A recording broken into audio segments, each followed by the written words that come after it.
Hello student, I am Miss S.M. Pawar.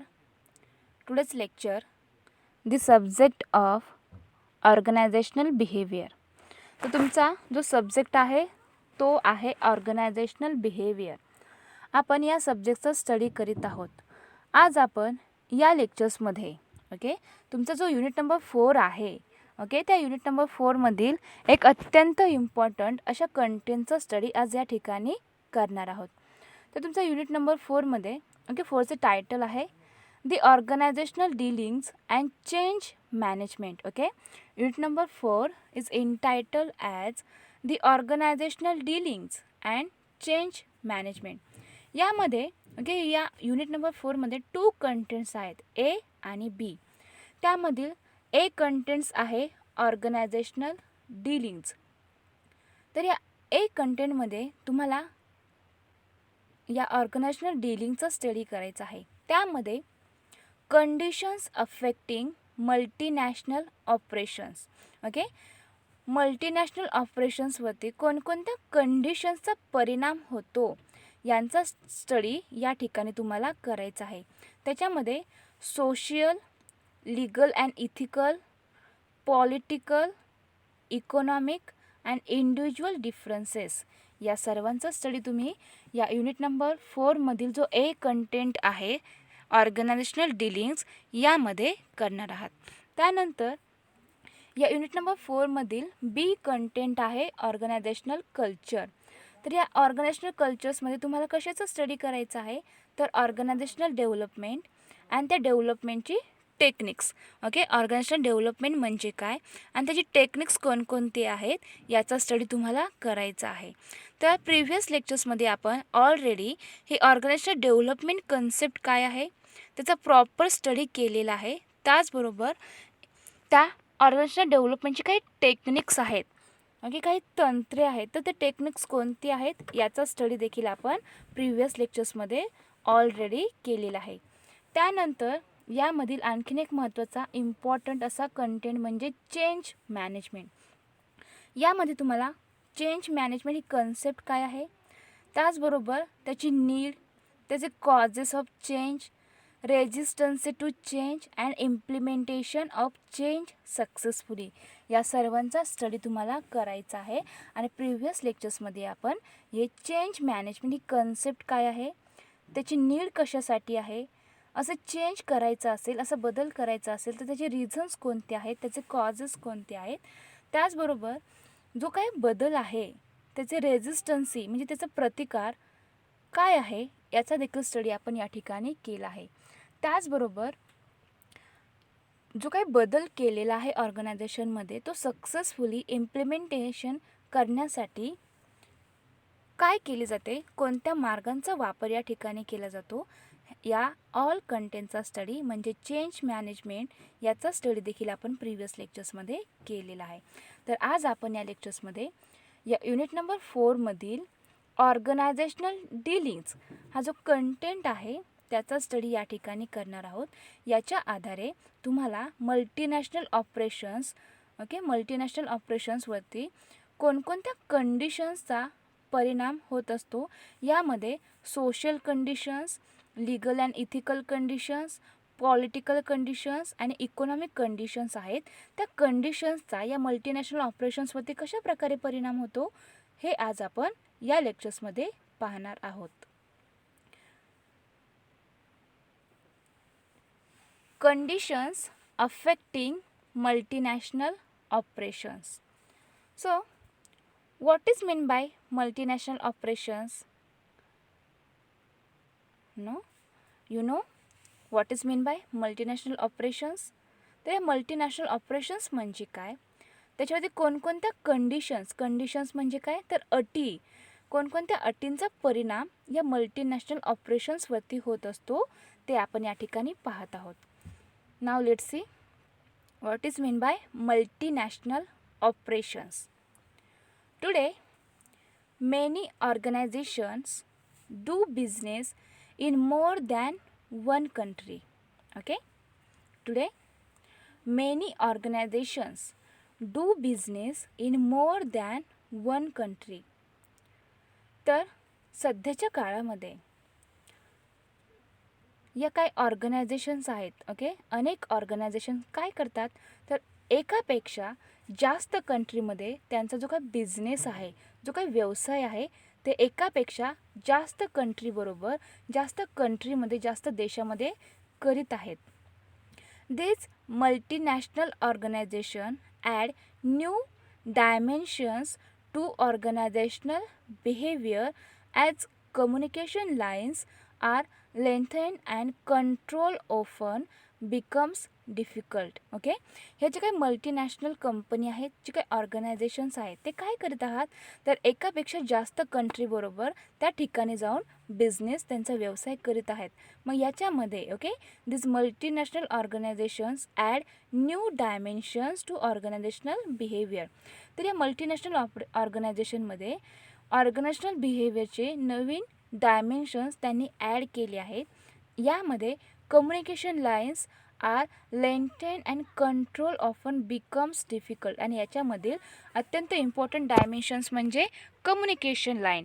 मग या communication line ही अत्यंत डिफिकल्ट या ठिकाणी आहे, कारण in this context it is necessary that manages in this context, it is necessary that managers acquire both language and intercultural skills in dealings with people, customers, suppliers, competitors, and colleagues from other countries, as they are taking a risky step into different social, legal, political, and economic environments. The primary conditions affecting multinational operations. तर आता सध्या हे जे काही अनेक organisations आहेत, ते काय करीत आहेत, तर एकापेक्षा जास्त कंट्रीमध्ये, जास्त देशामध्ये त्यांचा जो काही बिझनेस आहे, जो व्यवसाय आहे, तो करीत आहेत. मग त्याच्यामुळे काय झाले आहे, तर जो काही मल्टीनॅशनल ऑर्गनायझेशन्स आहेत, त्याच्यामध्ये ऑर्गनायझेशनल बिहेवियरचे अनेक डायमेन्शन्स, ओके, यामध्ये नवनवीन डायमेन्शन्स ॲड झाले आहे. आणि याच्यामधील आणखीन एक महत्त्वाचं डायमेन्शन म्हणजे कम्युनिकेशन लाईन्स. तर कम्युनिकेशन लाईन्समुळे काय झाले आहे, जी काही ऑर्गनायझेशन आहे, त्या ऑर्गनायझेशन जो मॅनेजर आहे, त्याला अनेक लँग्वेजेस, ओके, काय करावे लागत आहेत, शिकावे लागत आहेत. त्याला ते ॲक्वायर करणे गरजेचे आहे. And intercultural skills, okay, only languages acquire करणे नाही, तर त्याबरोबर intercultural skills, dealings with people, okay, जर त्याला त्या कंट्रीमधील, ओके, त्या कंट्रीमधील जे काही पीपल्स आहेत, त्याचबरोबर कस्टमर्स, सप्लायर्स, कॉम्पिटिटर्स, कलिग्स यांच्याबरोबर, ओके, त्या अदर कंट्रीमधील, ओके, कंट्रीमधील जे काही कलिग्स आहेत, कॉम्पिटिटर्स, सप्लायर्स, कस्टमर्स, पीपल्स यांच्याबरोबर कम्युनिकेशन करायचे असेल, तर त्याला त्या मॅनेजर्सला त्या कंट्रीमध्ये जे काही लँग्वेज आहे, ते लँग्वेज येणे आवश्यक आहे. त्याचबरोबर त्या मॅनेजर्सला इंटरकल्चरल स्किल्स ॲक्वायर करणे या ठिकाणी गरजेचे आहे. ओके, जर त्याच्याकडे असे नॉलेज असेल तरच तो काय करू शकतो, त्यांच्याबरोबर योग्य त्या प्रकारे कम्युनिकेशन करू शकतो. आणि असे मॅनेजर्स त्या ऑर्गनायझेशनचा, ओके, त्या संघटनेचा काय करू शकतात, डेव्हलपमेंट त्या ठिकाणी करू शकतात.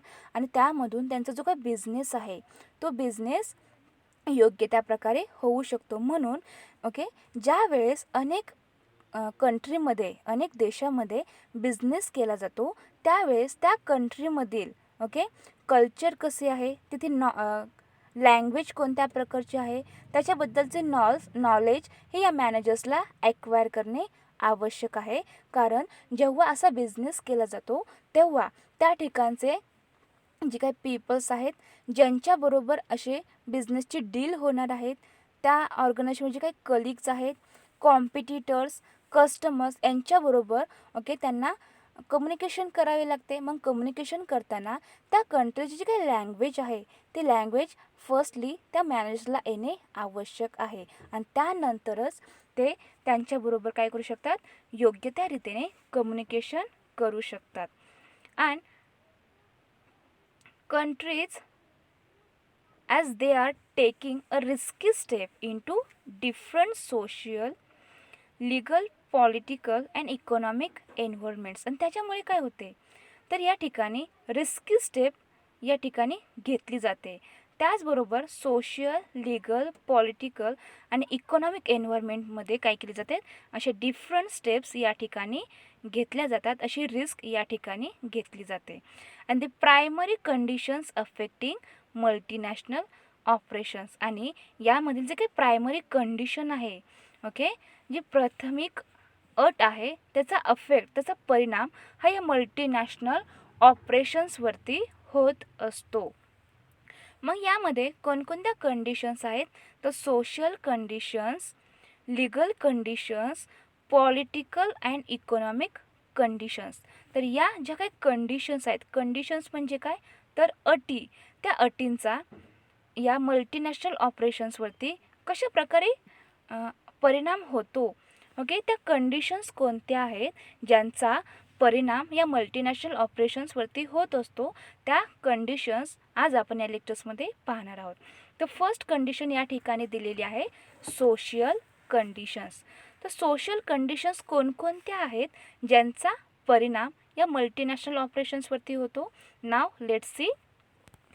The overriding social conditions, okay, the overriding social conditions affecting multinational operations. Okay, या ज्या काही ओव्हररायडिंग सोशल कंडिशन्स आहेत, ज्या सामाजिक अटी आहेत, त्यांचा प्रभाव, त्यांचा परिणाम हा या मल्टीनॅशनल ऑपरेशन्सवरती होत असतो. मल्टीनॅशनल ऑपरेशन्स म्हणजे काय, जेव्हा एक ऑर्गनायझेशन, ओके, अनेक कंट्रीमध्ये जाऊन त्यांचा जो काही बिझनेस आहे तो एकापेक्षा जास्त कंट्रीबरोबर करीत असतो, त्याला मल्टीनॅशनल बिझनेस असे म्हणतात. त्याचबरोबर त्या कंपनीमध्ये, त्या बिझनेस ऑर्गनायझेशनमध्ये ज्या वेगवेगळ्या ॲक्टिव्हिटीज केल्या जातात त्यांना ऑपरेशन्स म्हणून यांना मल्टीनॅशनल ऑपरेशन्स असे म्हटले जाते. मग या मल्टीनॅशनल ऑपरेशन्सवरती कोणत्या कंडिशन्सचा प्रभाव पडतो, कोणत्या गोष्टींचा परिणाम होतो, त्यांचा स्टडी आज आपण इथं करीत आहोत. तर त्यामध्ये कोणकोणत्या कंडिशन्स आहेत, तर social conditions, legal conditions, political and economical conditions. Now let's see social conditions. तर the overriding social conditions affecting multinational operations. Okay, multinational ऑपरेशन्सवरती या सोशल कंडिशन्सचा परिणाम होत असतो. मग त्या कंडिशन्स कोणत्या आहेत ज्यांचा प्रभाव, त्याचा परिणाम या ठिकाणी होतो.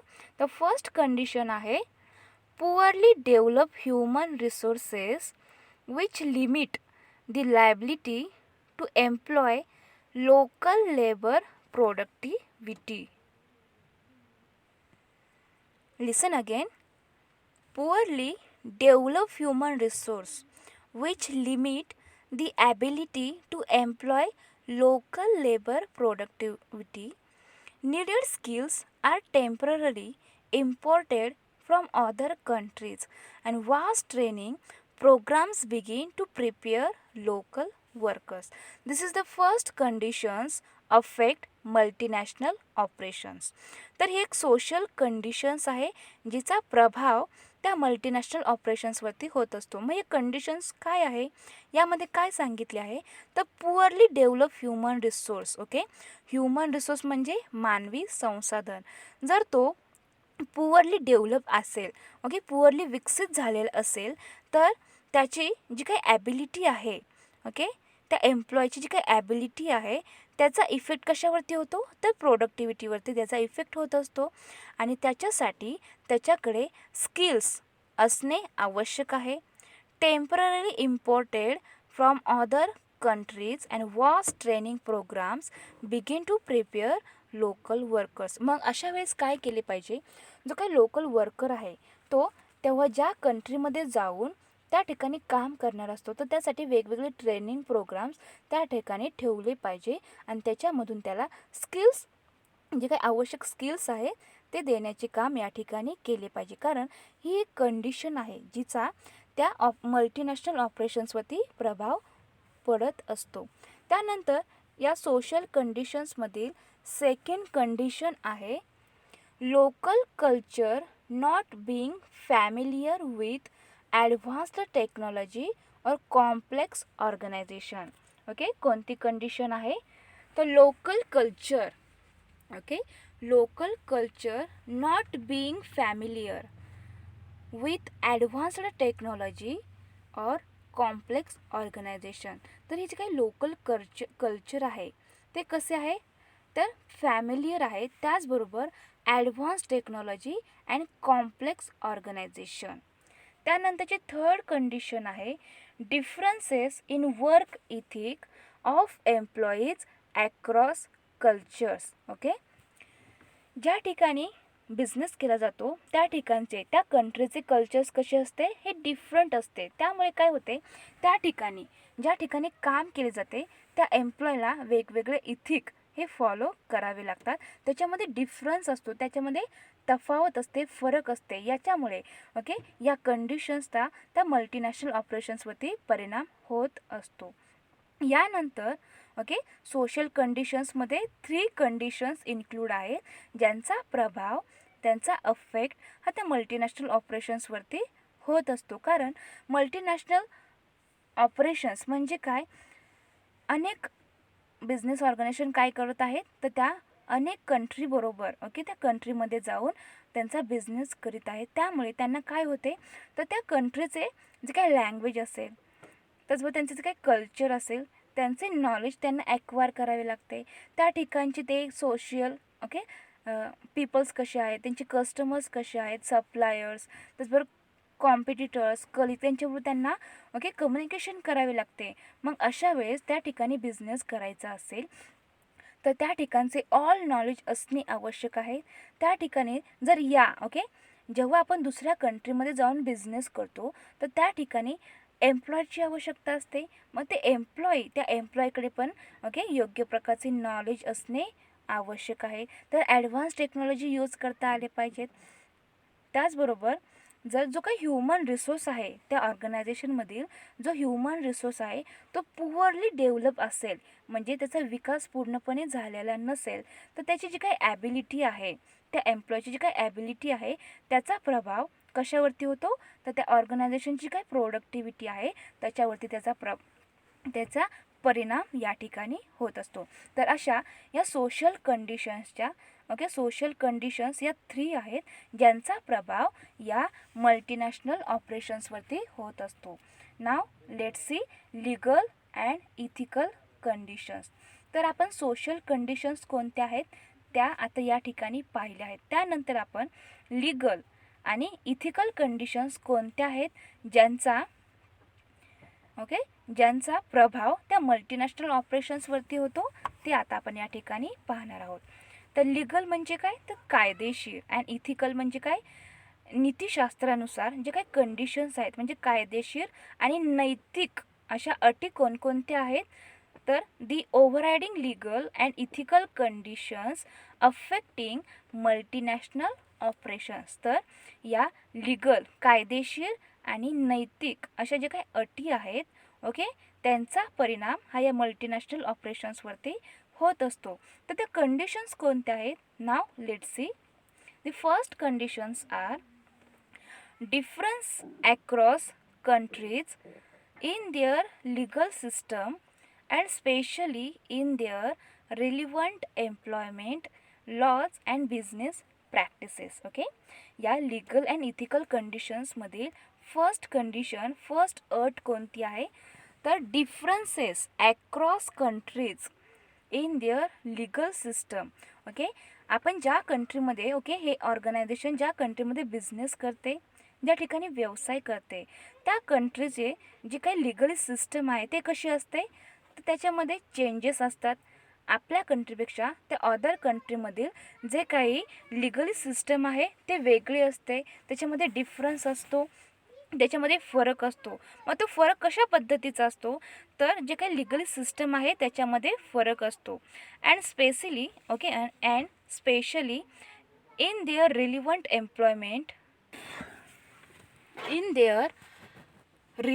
Employment laws and business practices. त्याचबरोबर त्या ठिकाणचे काय एम्प्लॉयमेंट आहे ते कसे असतात, रिलिव्हंट असतात आणि त्या एम्प्लॉयमेंटची एम्प्लॉयमेंट लॉज या ठिकाणचे रिलिव्हंट असतात आणि त्या ठिकाणची बिझनेस प्रॅक्टिसेस हे देखील रिलिव्हंट असते. तर ही कंडिशन आहे जिचा त्या मल्टीनॅशनल ऑपरेशन्सवरती परिणाम होत असतो. कारण जी काही कंट्रीमध्ये बिझनेस केला जातो त्या कंट्रीमधील लीगल सिस्टम हे कशी असते, डिफरंट असते. त्यामुळे या लीगल सिस्टमचा त्या बिझनेस ऑर्गनायझेशनवरती परिणाम होत असतो.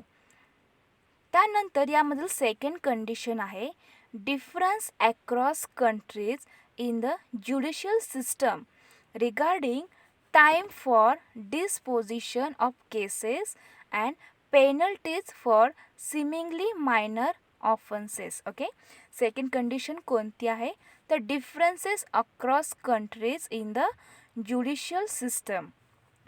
जी काही कंट्री आहे, ओके, जी काही अक्रॉस कंट्री आहे त्यातील त्या ठिकाणची ज्युडिशियल सिस्टम यामध्ये देखील डिफरन्स असतो. त्याचबरोबर regarding time for disposition of cases and penalties for seemingly minor offences. जर त्या ठिकाणी बिझनेस करताना काही प्रॉब्लेम्स क्रिएट झाले, काही केसेस निर्माण झाल्या, तर त्यासाठी जी काही पेनल्टी असते ती पेनल्टी त्या ठिकाणी कशा पद्धतीने लावतात, ती कशी असते हे त्या ज्युडिशियल सिस्टममुळे त्या ठिकाणची वेगळी असते आणि त्याचा परिणाम हा या मल्टीनॅशनल ऑपरेशन्सवरती होत असतो. त्यानंतर यामधील थर्ड कंडिशन आहे differences across countries in local modes, customs and ethical behaviour. Okay, जी काही कंट्री आहे त्या कंट्रीमध्ये जे पीपल्स राहतात, जे लोक राहतात, त्यांचे कस्टम्स, त्यांचे इथिकल बिहेवियर, त्यांचे लोकल मोड्स हे कसे असतात, त्या ठिकाणचे डिफरन्स असतात. ओके, असे डिफरन्स असेल, ओके, जे काही कस्टम आहे त्या कस्टमचा त्या बिझनेसवरती परिणाम होणार आहे. त्याचबरोबर त्या लोकांचे इथिकल बिहेवियर कशा पद्धतीचे आहे याचा देखील त्या बिझनेसवरती परिणाम होत असतो. म्हणून ही एक लीगल अँड इथिकल कंडिशन आहे. तर ती कोणती आहे, तर differences across countries in local modes, customs and ethical behaviour. तर ज्या कंट्रीमध्ये आपण बिझनेस करतोय त्या कंट्रीमधील जे कस्टम्स कसे आहे, त्यातील लोकांचे इथिकल बिहेवियर कसे आहे यांचा त्या बिझनेस ऑर्गनायझेशनवरती परिणाम होत असतो आणि याचा प्रभाव त्या मल्टीनॅशनल ऑपरेशन्सवरती होत असतो. त्यानंतरची यामध्ये लास्ट कंडिशन आहे लीगल आणि इथिकल कंडिशन्समधील 4 नंबरची कंडिशन आहे the treatment of women and other minorities to prohibit workplace discrimination. Okay, ही काय आहे condition, the treatment of women. Okay, जी काही वुमेन आहे त्या ठिकाणी तिची ट्रीटमेंट कशी केली जाते, तिला कोणकोणत्या फॅसिलिटीज प्रोव्हाइड केले जातात. ओके, ती जी काही वुमेन आहे त्याचबरोबर अदर मायनॉरिटीज यांच्यावरती जी काही वर्कप्लेस आहे त्या ठिकाणी डिस्क्रिमिनेशन केले जाते. ओके, अशा प्रकारची ट्रीटमेंट त्या ठिकाणी दिली जाते. ही एक कंडिशन आहे, the treatment of women and other minorities. Okay, जो काही वुमेन आहे आणि अदर मायनॉरिटीज आहेत त्यांच्यावर कशा प्रकारे ट्रीटमेंट केली जाते, तर त्यांना जे काही वर्कप्लेस आहे त्या ठिकाणी जे काही डिस्क्रिमिनेशन केले जाते ते डिस्क्रिमिनेशनसाठी प्रोहायबिट निर्बंध घातलेले आहेत. तर डिस्क्रिमिनेशन म्हणजे काय, तर त्या ठिकाणी भेदभाव केला जातो. तर असे भेदभाव न करणे याच्यासाठी प्रोहायबिट निर्बंध घातलेले आहेत. तर असे या लीगल अँड इथिकल कंडिशन्स आहेत. तर त्या कोणकोणत्या कंडिशन्स आहेत, the overriding legal and ethical conditions affecting multinational operations. तर या कंडिशन्सचा, लीगल अँड इथिकल कंडिशन्सचा त्या मल्टीनॅशनल ऑपरेशन्सवरती प्रभाव पडतो. मग त्या कंडिशन्स कोणत्या आहेत, तर these are the 4 most important conditions including legal and ethical conditions. The first condition are differences across countries in their legal system and specially in their relevant employment laws and business practices. Second conditions are differences across countries in the judicial system regarding time for disposition of cases and penalties for seemingly minor offenses. Third conditions are differences across countries in local mores, customs and ethical behaviors. And last conditions are the treatment of women and other minorities to prohibit workplace discrimination. These four conditions are very important, and these conditions affecting multinational operations. Now let's see political conditions. Okay, आता आपण political त्यांचा study या ठिकाणी करणार आहोत, कारण यांच्या काही पॉलिटिकल कंडिशन्स आहेत त्या देखील या मल्टीनॅशनल ऑपरेशन्सवरती काय करीत आहात, अफेक्ट करीत असतात. तर त्या कंडिशन्स कोणत्या आहेत? तर फर्स्ट कंडिशन आहे instability of the government of the host country spills over on to organisations that wish to establish or expand operations in host country, making them cautious of further investment.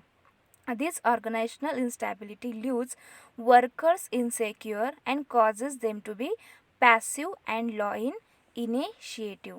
तर first condition काय आहे, त्यांची अट काय आहे, तर instability of the government of the host country. जी काही होस्ट कंट्री आहे त्यातील जे काही गव्हर्नमेंट आहे त्याचे ते गव्हर्नमेंट कशी असते, तर इनस्टेबल असते. And organisation that wish to establish or expand operation in host country. आणि ती ऑर्गनायझेशन काय करते, जी काही होस्ट कंट्री आहे त्या ठिकाणी त्यांचे ऑपरेशन्स आणि ते कंपनी इस्टॅब्लिश करण्याचे काम या ठिकाणी करीत असते. ओके, त्याचबरोबर making them cautious of further investment. Instability of the government of the host country spills over onto organization that wish to establish or expand operations in host country, making them cautious of further investment. This organizational instability leaves workers insecure and causes them to be passive and low in initiative. This is the first conditions of political conditions. Now let's see second conditions. The second conditions are strong nationalistic drive may impel locals. Okay, strong nationalistic drive may impel locals to desire to run their country and their organization by themselves without interference by foreign nationals or foreign managers simply may not be welcome. This is the second conditions included in political conditions. And third conditions are organized labor in many nations is not an independent force but is mostly an arm of the authority state. In other nations, labor is somewhat independent, but it is socialistic, class conscious, and oriented towards political action more than direct negotiation with organization. Employers find that the state tends to be involved in collective bargaining and other practices like employee layoffs and employee transfer affecting workers. These three conditions included in political conditions, and this is very important conditions of these political conditions. Okay, या political conditions आहेत ज्यांचा affect, ज्यांचा प्रभाव हा multinational ऑपरेशन्सवरती होत असतो. कारण multinational operations कधी केले जातात, जेव्हा एक ऑर्गनायझेशन, ओके, मेनी ऑर्गनायझेशन्स आता सध्या काय करत आहेत, तर त्या अदर कंट्रीमध्ये जाऊन अशा एक किंवा त्याच्यापेक्षा जास्त कंट्रीमध्ये त्यांचा बिझनेस करीत आहेत. त्यामुळे त्यांच्यावरती अनेक प्रकारचे काय होत असतात, कामं फंक्शन्स त्यांना करावे लागतात. कारण ज्या कंट्रीमध्ये ते बिझनेस करणार आहे त्या कंट्रीमध्ये त्यांचे कस्टम, त्यांचे कल्चर, तेथील लोक कसे आहेत, त्यांचे बिहेवियर कसे आहे, या सर्वांचा अफेक्ट त्या बिझनेस ऑर्गनायझेशनवरती होत असतो. त्याचबरोबर जे काय बिझनेस ऑर्गनायझेशन आहे त्याच्यामधील मॅनेजरला अनेक प्रकारचे फंक्शन्स करावे लागतात. त्याचबरोबर त्याला त्या कंट्रीचे नॉलेज असणे आवश्यक आहे. तेथील लिगली जे काय लँग्वेज आहे ते त्याला यायला पाहिजे. कारण बिझनेस करायचा असेल तर अनेक लोकांबरोबर संबंध ठेवावे लागतात. असे संबंध कोणाशी येतात तर कॉम्पिटिटर्स, त्याचबरोबर कस्टमर्स, ज्या कंट्रीमध्ये आपण प्रोडक्ट विकणार आहोत तेथील जे काही पीपल्स आहेत म्हणजेच कस्टमर्स, सप्लायर्स, असे वेगवेगळ्या लोकांशी त्या ठिकाणी रिलेशन्स ठेवावे लागतात. मग असं बिझनेस करताना तेथील काही पॉलिटिकल कंडिशन्स आहेत. तर त्या कंडिशन्स कोणत्या आहेत तर त्या आता आपण पाहिल्या आहेत. तर त्या कंडिशन्सचा त्या मल्टीनॅशनल ऑपरेशन्सवरती परिणाम होत असतो. तर या ठिकाणी आपण ऑर्गनायझेशनल डीलिंग्स या कंटेंटचा स्टडी करीत आहोत. त्यामधील मल्टीनॅशनल ऑपरेशन्सवरती कोणकोणत्या कंडिशन्सचा अफेक्ट प्रभाव पडतो याचा स्टडी आपण या ठिकाणी करीत आहोत. यामध्ये social conditions, legal and ethical conditions, त्याचबरोबर political conditions and last is economic conditions, अशा या 4 टाईपच्या कंडिशन्स आहेत.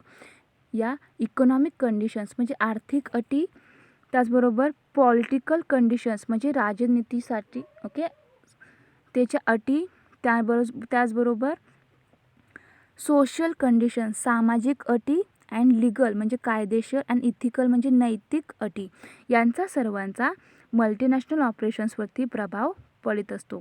तर पॉलिटिकल कंडिशन्स या देखील अत्यंत इम्पॉर्टंट आहेत. त्यांचा प्रभाव, त्यांचा अफेक्ट त्या मल्टीनॅशनल ऑपरेशन्सवरती होत असतो. यानंतर आपण इकॉनॉमिक कंडिशन्स कोणत्या आहेत त्यांचा स्टडी या ठिकाणी करणार आहोत. The overriding economic conditions affecting multinational operations. तर मल्टीनॅशनल ऑपरेशन्सवरती कोणकोणत्या कंडिशन्सचा अफेक्ट पडतो तर social conditions, legal and ethical conditions, त्याचबरोबर political conditions and economic conditions, या सर्वांच्या जे काही कंडिशन्स आहेत त्यांचा प्रभाव या मल्टीनॅशनल ऑपरेशन्सवरती होत असतो. त्या कंडिशन्स कोणत्या आहेत त्यांचा स्टडी आपण या ठिकाणी करीत आहोत. तर या इकॉनॉमिक कंडिशन्समध्ये 2 कंडिशन्स इन्व्हॉल्व आहेत. तर फर्स्ट कंडिशन आहे low per capita income. Low per capita income ही कंडिशन आहे आणि या कंडिशनचा त्या मल्टीनॅशनल ऑपरेशन्सवरती परिणाम होत असतो. त्यानंतर यामधील सेकंड कंडिशन आहे rapid inflation making the economic life of workers insecure. Rapid inflation making the economic life of workers insecure. तर इन्फ्लेशन म्हणजे काय? इन्फ्लेशन मीन्स भाववाढ. भाववाढ म्हणजे काय? जे काही प्रोडक्ट असेल, जे काही सर्व्हिसेस आहेत त्याची जी काही प्राईस आहे, त्याचा जो रेट आहे, त्याची जे किंमत आहे, जर त्याच्यामध्ये इन्क्रीज झाली तर काय होते? ते प्रोडक्ट महाग होणार आहे. म्हणजे या भाववाढीचा जे काही वर्कर्स आहेत त्यांच्या इकॉनॉमिक लाईफवरती काय होत असतो? परिणाम होत असतो. त्यांची त्या वर्करची इकॉनॉमिक लाईफ या ठिकाणी इनसेक्युअर होते, म्हणजे असुरक्षितता या ठिकाणी निर्माण होते. And it encourages them to spend rapidly, not to save for retirement security, develops their dependency on the government which is often incapable of responding and gives rise to social unrest. जेव्हा भाववाढ होते किंवा भाववाढ झाल्यामुळे काय होते? जे काही वर्कर्स आहेत त्यांची इकॉनॉमिक लाईफ ही कशी होते? इनसेक्युअर होते, असुरक्षितता त्यांना प्राप्त होते. मग त्यांना रिटायरमेंट नंतर सेक्युरिटीसाठी कोणत्याही प्रकारचे सेविंग करता येत नाही. त्याचबरोबर it encourages them to spend rapidly. मग अशांना इनकरेज करणे, त्यांना प्रोत्साहित करणे अत्यंत इम्पॉर्टंट आहे. Develops their dependency on the government. आणि त्याचबरोबर त्यांची डिपेंडन्सी हे डेव्हलप करणे अत्यंत इम्पॉर्टंट आहे. आणि which is often incapable of responding and gives rise to social unrest. तर या इकॉनॉमिक कंडिशन्सच्या 2 कंडिशन्स आहेत ज्यांचा प्रभाव या मल्टीनॅशनल ऑपरेशन्सवरती होत असतो. तर त्या कंडिशन्स कोणत्या आहेत? तर first condition are low per capita income. जी काही कंट्री आहे त्या कंट्रीमध्ये त्यांचे कॅपिटा इन्कम हे जर लो झाले तर त्याचा प्रभाव त्या मल्टीनॅशनल ऑपरेशन्सवरती होत असतो. आणि सेकंड कंडिशन कोणती आहे? तर rapid inflation making the economic life of workers insecure. It encourages them to spend rapidly, not to save for retirement security, develops their dependency on the government which is often incapable of responding and gives rise to social unrest. तर इन्फ्लेशनमुळे जी काही workers आहेत त्यांची life, economic life ही insecure होती. आणि अशी life insecure झाल्यामुळे काय होणार आहे? तर त्याचा प्रभाव त्या मल्टीनॅशनल ऑपरेशन्सवरती होणार आहे. कारण रिटायरमेंटमध्ये त्यांना सेक्युरिटी कोणत्याही प्रकारची त्यांना सेव्ह करता येत नाही. यासाठी त्यांना इन्करेज करावे लागते. त्यांची जी काही डिपेंडन्सी आहे ओके ऑन दी गव्हर्मेंटची जी काही डिपेंडन्सी आहे ती डेव्हलप करावी लागते. अशामुळे याचा ओके या कंडिशन्सचा काय होत असतो? त्या मल्टीनॅशनल ऑपरेशन्सवरती अफेक्ट होत असतो. तर अशा प्रकारे या 4 टाईप्सच्या कंडिशन्स आहेत. म्हणजे कोणकोणत्या आहेत? तर social conditions, legal and ethical conditions, त्याचबरोबर political conditions and economic conditions, ज्यांचा या कंडिशन्सचा या अटींचा प्रभाव अफेक्ट त्या मल्टीनॅशनल ऑपरेशन्सवरती अशा प्रकारे होत असतो. या सर्व कंडिशन्स आपण या ठिकाणी त्यांचा स्टडी करीत आहोत. त्यानंतर आहे मॅनेजिंग अँड इंटरनॅशनल वर्कफोर्स. जे काही इंटरनॅशनल वर्कफोर्स आहे त्यांना कशा प्रकारे मॅनेज केले जाते? तर whenever the geographical boundaries of an organisation spans over 2 or more countries. Okay, listen carefully. Whenever the geographical boundaries of an organization spans over 2 or more countries, it will then face the challenge of blending various cultures. Multiculturalism occurs when the employees in 2 or more countries interact with each other in a regular basis. Expatriates, both parent country nationals from the nation in which home office is located or third country nationals from some other nations, need to adjust their leadership style, communication patterns and other practices to fit the culture of their host country. तर international workforce managing कशा पद्धतीने केले जाते? तर geographical boundaries जे काही organisations आहेत त्या काय करतात? जिओग्राफिकल बाउंड्रीच्या पलीकडे जाऊन 2 किंवा त्याच्यापेक्षा जास्त कंट्रीमध्ये काय करतात? बिझनेस करीत असतात. And it will they face the challenge of blending various cultures. आणि अशामुळे ओके ते असे वेगवेगळ्या कंट्रीमध्ये जाऊन बिझनेस करीत असल्यामुळे त्यांना त्या कंट्रीचे जे काही कल्चर्स आहे हे कसे असणारे? डिफरंट असणारे, व्हेरियस असणारे. मग त्यामुळे काय करावे लागतात? यांना मोठ्या प्रकारचे चॅलेंजेस फेस करावे लागतात, त्यांचा सामना करावा लागतो. Multiculturism occurs when the employees in 2 or more cultures interact with each other in regular basis. मग यामुळे काय होते? मल्टीकल्चरिझम हे त्या ठिकाणी ऑकर होते, त्या ठिकाणी तयार होते आणि त्याचा इफेक्ट या एम्प्लॉईजवरती होत असतो. कारण या एम्प्लॉईजला 2 किंवा त्यापेक्षा जास्त कल्चर्सबरोबर काय करावे लागते? इंटरॅक्ट व्हावे लागते. आणि असं इंटरॅक्ट होताना त्यांना एकमेकांबरोबर रेग्युलर बेसिसवरती त्यांना एकमेकांबरोबर काय करावे लागते? या 2 किंवा त्याच्यापेक्षा जास्त कंट्रीबरोबर इंटरॅक्ट व्हावे लागते. आणि त्यामुळे त्याचा प्रभाव ओके जे काय एक्सपॅट्रिएट्स आहेत. आता एक्सपॅट्रिएट्स कोण? जो एखादा व्यक्ती तो त्याच्या होम कंट्रीपेक्षा होस्ट कंट्रीमध्ये जाऊन काय करत असेल? वर्क करत असेल, त्या ऑर्गनायझेशनमध्ये काम करत असतील, तर त्या एक्सपॅट्रिएट्सला त्या पॅरेंट कंट्रीपेक्षा जी काय त्याची होस्ट कंट्री आहे त्या ठिकाणी त्याला राहावे लागते, कारण तो त्या ठिकाणी काम करीत असतो. मग त्याला अनेक प्रॉब्लेम्स त्या ठिकाणी क्रिएट होत असतात. मग parent country national from the nation in which home office is located or third country nationals from some other nations need to adjust their leadership style. मग जो हा काय एक्सपाट्रिएट्स आहे त्याला काय करावे लागते, अशा ज्या कंट्रीमध्ये तो वर्क करत असेल, ज्या ठिकाणी काम करीत असेल त्या कंट्रीमध्ये त्याला ॲडजस्ट व्हावे लागते. ओके, त्या कंट्रीचं जे काही कल्चर असेल, त्या ठिकाणचे जे काही पीपल असतील त्या पीपलचं बिहेवियर हे वेगवेगळे असणार आहे. मग त्यांच्याबरोबर या एक्सपाट्रिएट्सला काय करावे लागते, ॲडजस्ट करावे लागते. आणि ही त्याची अत्यंत गरज आहे, कारण तो त्या ठिकाणी काम करत असल्यामुळे तो त्या काम कशासाठी करतो, तर इन्कम मिळवण्यासाठी. मग त्याला इन्कम कमवायचं असेल तर त्या ठिकाणी त्याला ॲडजस्ट होणे आवश्यक आहे. त्याचबरोबर त्याची leadership style, communication patterns and other practices to fit the culture of their host country. मग हा एक्सपाट्रिएट्स काय करतो, जो त्या कंट्रीमध्ये, जो होस्ट कंट्रीमध्ये तो काम करतो त्या ठिकाणचे कल्चर, त्या ठिकाणचे कम्युनिकेशन पॅटर्न, लिडरशिप स्टाईल या सर्वांची प्रॅक्टिस करून घेतो आणि त्या कल्चरमध्ये राहून तो त्या ठिकाणी ॲडजस्ट होण्याचे काम करीत असतो. तर अशा प्रकारे इंटरनॅशनल वर्कफोर्स हे या ठिकाणी मॅनेजिंग केले जाते. तर आज आपण या लेक्चर्समध्ये ऑर्गनायझेशनल डीलिंग्स ही जी काही कन्सेप्ट आहे त्याचा स्टडी केला. तर यामध्ये आपण काय पाहिले, तर जे काही मल्टीनॅशनल ऑपरेशन्स केली जातात तर त्यावरती कोणकोणत्या कंडिशन्स आहेत ज्यांचा अफेक्ट होत असतो. तर त्या कंडिशन्स कोणत्या होत्या, तर social conditions, legal and ethical conditions, political conditions and economic conditions.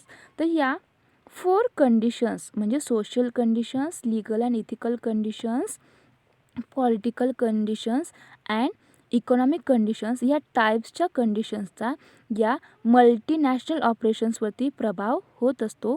त्या कंडिशन्स कोणत्या आहेत त्यांचा स्टडी आज आपण या ठिकाणी केलेला आहे. आपण ऑर्गनायझेशनल बिहेवियर या सब्जेक्टचा स्टडी करीत आहोत. त्यामधील ओके, या ऑर्गनायझेशनल बिहेवियरमध्ये तुम्हाला 4 युनिट्स देण्यात आले आहेत. ओके, त्यामधील आपण जो 4थ्या नंबरचा टॉपिक आहे त्यामधील एक कंटेंट आहे ऑर्गनायझेशनल डीलिंग्स. याचा स्टडी आपण या ठिकाणी केला आहे. त्याच्यामधील मल्टीनॅशनल ऑपरेशन्सवरती कोणकोणत्या कंडिशन्सचा अफेक्ट होतो, प्रभाव पडतो, तो आज आपण या ठिकाणी पाहिलेला आहे. त्याचा स्टडी या ठिकाणी आज आपण केलेला आहे. Okay, thank you.